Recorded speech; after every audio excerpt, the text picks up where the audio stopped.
Hello guys, welcome to this video. In this video of administrative law, we are going to look at a case law.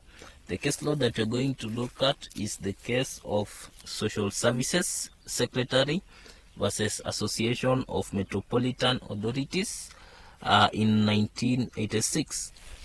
So this case is where a minister is under a duty to consult interested bodies before making regulations. He can discharge that duty only by genuinely seeking advice and affording those whose advice is sought a reasonable time in order to express their views and reasonable information concerning the subject matter of the proposed regulations.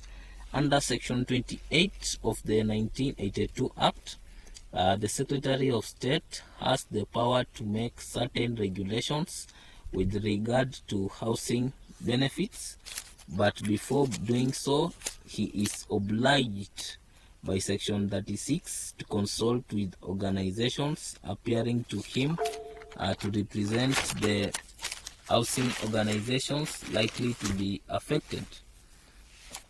The AMA was such an organization, and the Secretary of State purported to consult them.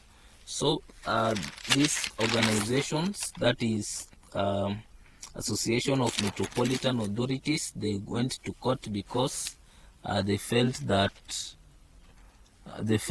they were not consulted, whereby the Secretary of State made regulations without duly consulting them as required by the law. So the letter requesting their views was received. The letter requesting their views was received on November 22, 1982, and a reply sought by November 30th. The department ignored a request for more time to consider the position. Subsequently, further amendments to the regulations had to be considered, but the AMA was not furnished with a copy of the draft amendments. The AMA applied to quash the regulations made by the minister. Here is what was held by the courts.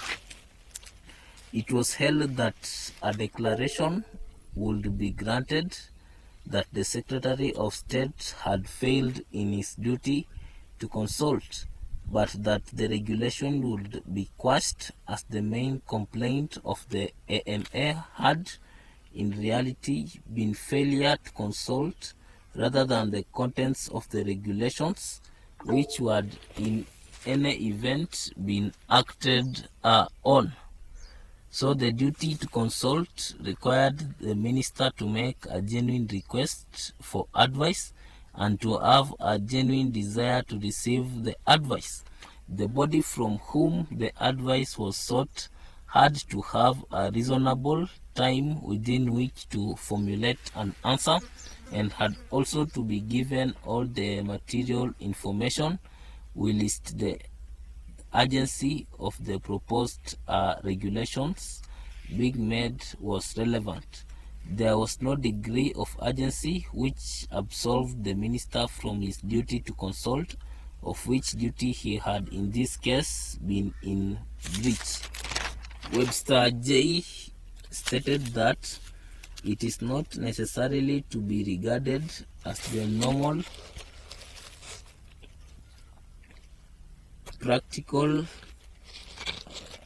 Webster J. stated that it is not necessarily to be regarded as the normal practice where delegated legislation is held to be ultra-vires to revoke the instrument, but rather the inclination would be the other way in the absence of special circumstances making it desirable to revoke that instrument. In principle, I treat this case as one of pure discretion. Thank you for watching this video. Like, share and subscribe.